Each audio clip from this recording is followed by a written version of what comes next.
Where's the $2,000 you send to mom every month? She was in terrible shape. Exhausted, I could only respond, did you check her bank statement? Huh.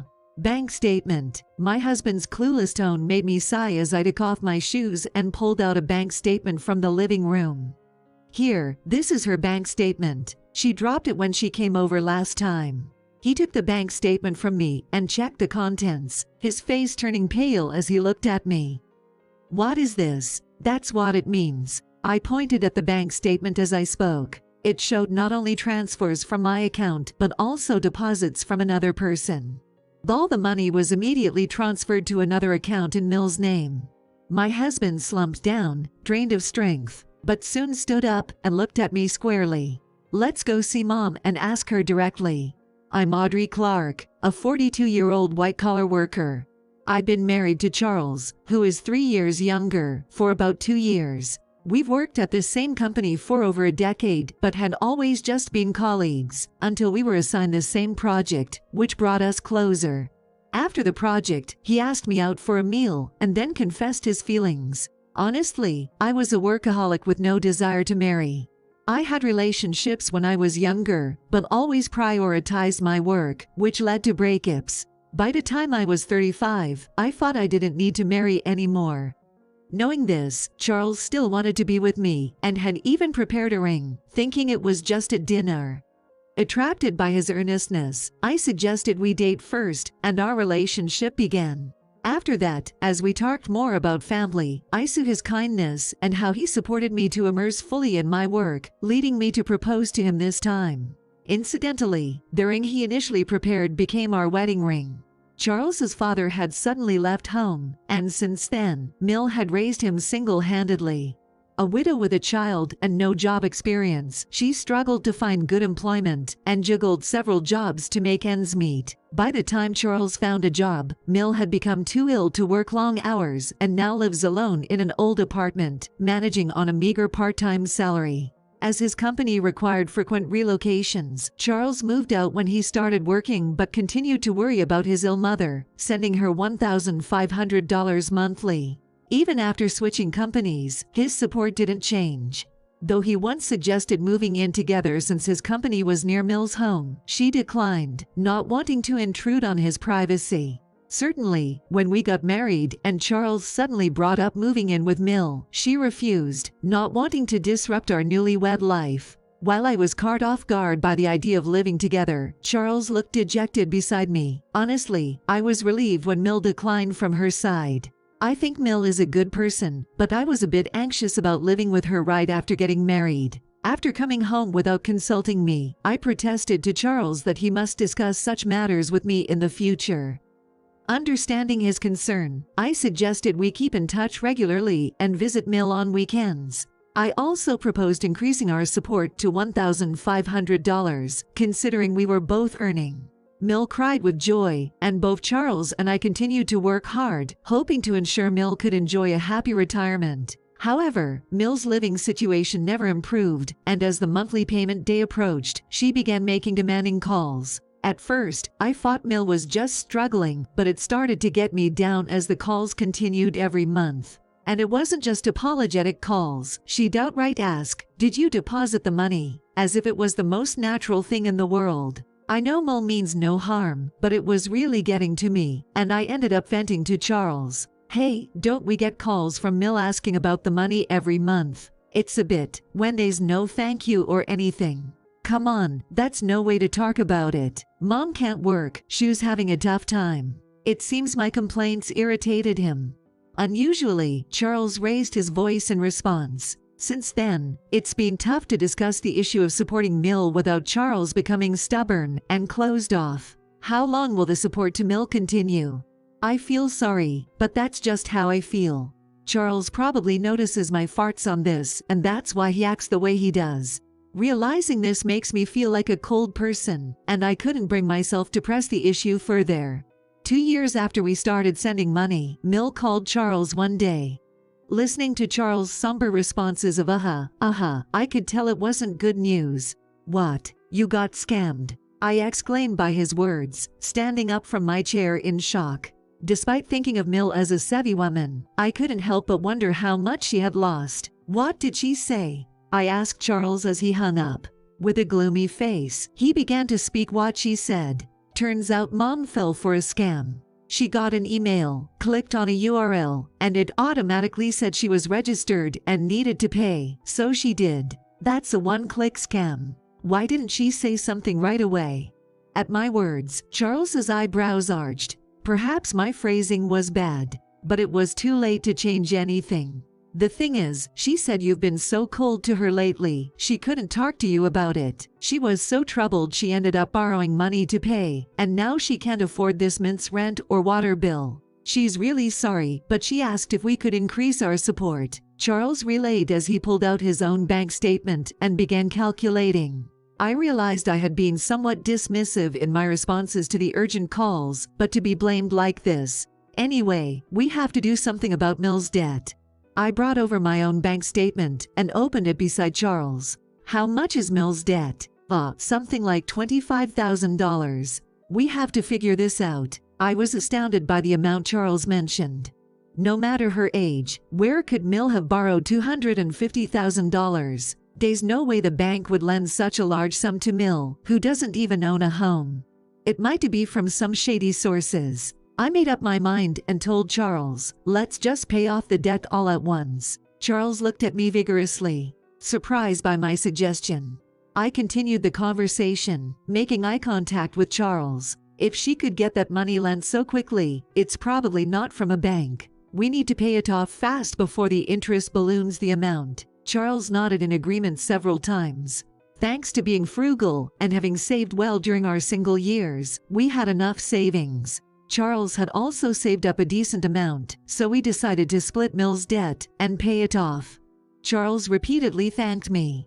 When we informed Mill about the repayment, she kept thanking us over the phone, and I could hear her sniffling, possibly crying. While it was a large sum, we managed to settle the debt and promised to always discuss such matters in the future, letting bygones be bygones. That was I thought, but something still bothered me.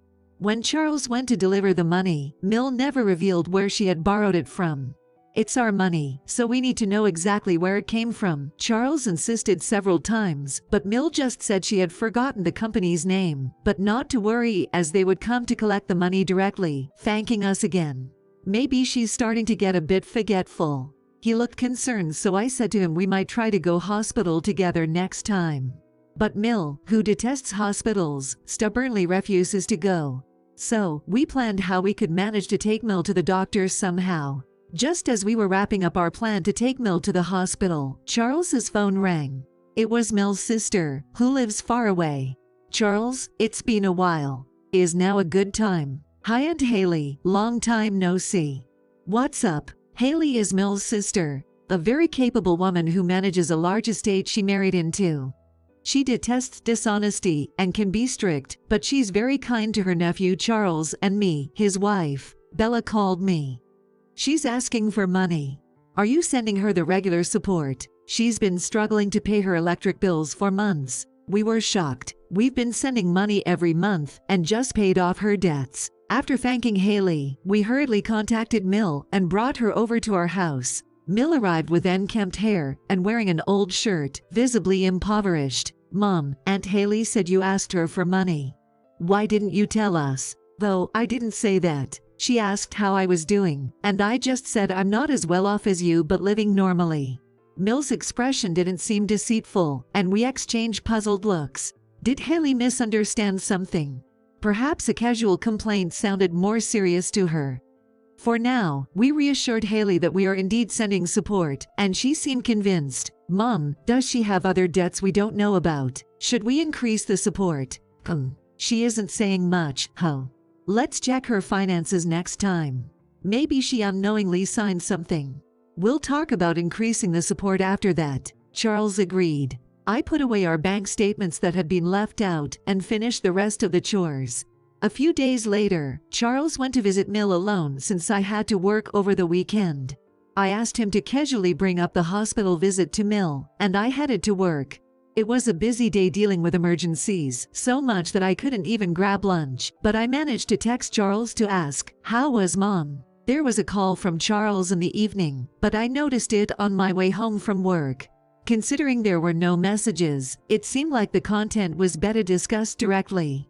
Thinking this, I texted, "I'll be home in 10 minutes," and hurried back. I'm home. As I opened the front door, there was Charles, standing red-faced and imposing. "Sorry I couldn't answer your call." How was she? At my words, Charles grew even redder and shouted, "Where's the $1,500 we send Mom every month?" She looked terrible. Dazed from fatigue, I only responded, "Did you look at her bank statement?" Huh? Bank statement? Charles's confused voice made me sigh as I took off my shoes and retrieved a bank statement from the living room. "Here, this is her bank statement. She dropped it last time she was here." Charles took the bank statement from me and checked inside. His face turned pale as he looked at me. "What is this?" "That's what it means." I pointed at the bank statement as I said. It showed transfers from my account and also from another person. All the money had been moved to a different account in Mill's name immediately. Charles collapsed weakly on the spot, but he soon stood up, looked me in the eye, and said, "Let's go check that Mom directly," he said, and called Mill. However, she didn't answer the phone. It was odd for her not to pick up immediately, so we decided to go to her apartment. Hey, isn't her mailbox sealed with duct tape? As soon as we arrived at Mill's apartment, Charles pointed this out. No way. With that I thought, I too see the mailbox that was sealed with duct tape. What's going on with her? Let's ask the landlord. Charles and I visited landlord. The landlord is the affable grandmother who lived in the same apartment building. There, we know a shocking fact. She moved to that high-rise condo, right? Her sons bought it for her. She was bragging about it. How enviable. We were stunned. Mill has only one son, Charles, but we certainly hadn't bought any condo. After thanking the landlord, we headed to the condo she mentioned. It was a newly built, high-rise, the tallest in the area, with prices far exceeding those of surrounding condos. How on earth did Mom afford this place? Charles wondered, staring up at the condo in disbelief. I had a bad feeling about this. Soon, a figure approached the condo. It was Mill. Not noticing us as she hummed a tune, skipping along with designer shopping bags in hand. "What are you doing, Mom?" Charles burst out before me. Mill stopped in surprise first, but then started walking toward the condo. Charles stepped in front of her, blocking her path. Mill looked up at him annoyedly and said simply, "What? What do you mean, what? You said you had no money. So why are you moving here? What's with that bag? So noisy. It bothers the neighbors." Well, no matter how much money one has, it's never enough for luxuries, right? Trembling, Charles managed to confront Mill. "You were lying. You said you couldn't work. I thought I was repaying you for raising me, and Audrey helped me send money to you. All this fuss about money. My happiness is your happiness. If I'm happy, that's enough, right?" Mill looked at us with a sly, vulgar smile, not the Mill I knew. Seeing her like this for the first time, Charles turned pale beside me. As Mill slipped past him, she said bye then, and went inside. Charles stood there, dumbfounded. The shock that his cherished mother had betrayed him was palpable. I could feel his heart ache. Taking his hand, I said, "Let's get even." He looked at me, surprised, but then nodded. We planned our next steps. First, we stopped the financial support and investigated Mill's money flow. We hired a detective through an acquaintance and discovered that Mill was receiving a fixed sum of money from someone every month. We contacted that person to inform them of Mill's situation. About 2 weeks later, Mill contacted Charles. "Hey, what are you meddling in?" She barked over the phone at the very beginning, loud enough for me to hear. Charles sighed and replied calmly, "What am I meddling in? You said Dad ran off with another woman, and we couldn't reach him." All lies. I heard everything from Dad. The person we contacted turned out to be Charles's father, that is, Phil. Charles and I had heard that he was a womanizer who had left and was now untraceable, but he actually lived in his family's home far away. The cause of their divorce was Mill's gambling, and when Mill's father said he'd take over the family farm, she promptly filed for divorce, which he readily agreed to. He had intended to take Charles with him, but Mill disappeared with him. When he found their whereabouts, Mill had told him that Charles hated him and didn't want to meet. He had been paying money just to fulfill his duty as a father. After I became an adult, she kept claiming we were still together to bill Dad. Dad was shocked. We've informed Dad that he no longer needs to pay. He said he doesn't need to get back what he paid after I was an adult, just that he wants no further contact with you. Mill muttered weakly, like that, her voice barely audible. Charles, and moved, continued in a cold voice. We won't send any more money from us. We're moving, and don't ever contact us again. What are you talking about? What about my life? Pay back for raising you. Mill's voice crackled through the smartphone. Charles sighed again, and answered calmly, I think I've repaid my debt for being raised. I've spent every bonus for over 15 years just for you, Mom. From now on, I'm spending it on my own family. He said this, and looking at me. Mill was still shrieking something on the phone, but Charles didn't wait for her to finish and hung up. This wasn't the end of our revenge. We started preparations to second turn. About a week after Mill's call, she called again.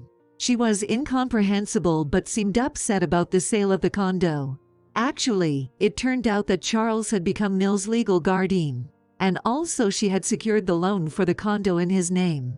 Therefore, although the condo was in Mill's name, our lawyer assured us there would be no issue with Charles selling it, and we proceeded to arrange the sale. I bought this condo. What right do you have to sell it? You bought the condo with our money, okay? Checked with the lawyer, and it's all good. Still, Mill demanded the sale be reversed, repeating her demands over and over. Charles kept explaining that a buyer had been found and the proceeds were rightfully ours. Yet, Mill was completely unconvinced, and her tirades could still be heard over the phone. I couldn't stand it and took the phone from Charles. Hello, Mom, please, don't make this harder than it has to be. It's troubling. I'm the one troubled. How dare you? I thought you were rich and allowed the marriage, but what a plague you are. At the same time she yelled, I couldn't help but laugh loudly, which unexpectedly silenced Mill, who had been so loud before, she didn't expect me to laugh. Laughing heartily, I continued, Mom, you're too sloppy. Setting someone as a guardian and then using their name for a loan is like asking them to sell it. Really, such a scatterbrain. Well, now that we'll get our money back, let's hope we won't have to interact again. Ignoring Mill's weak protests on the other end, wait, I hung up the phone. Charles watched nervously, but when I smiled at him, he seemed to relax a little. 2 weeks later, Mill had moved out of the condo, and a new buyer had moved in. We were relieved to confirm the sale proceeds had been transferred to Charles's account. Though feeling sorry for Mill possibly becoming homeless, we rented the same apartment in her old building as severance, so she moved back there. The landlord there is nice but loves gossip, which will likely keep Mill's story alive. But our plans didn't stop there. In fact, we had another move planned under the radar. It appears the move was executed right when Mill returned to her original apartment, and after about an hour of continuous ringing, Charles's phone suddenly went quiet. Then, 2 more hours later, someone contacted Charles's smartphone. Hello. Yes, thank you. I appreciate it. After hanging up, Charles exhaled deeply and gave me a thumbs up. It was Haley who had called, Mill's sister. We had contacted her right after learning about the situation. Haley was furious after she knew everything and even introduced us to the lawyer. Moreover, promising to keep an eye on Mill after she moved back. She was a sweet little sister once, Haley said with a weary smile. After the plan was completed, Haley advised us to stay away and pursue our happiness, which we gratefully accepted. On the day Mill was supposed to move, she didn't pack anything. Haley showed up, kicked Mill into action, and forced her to pack. I'm the victim here.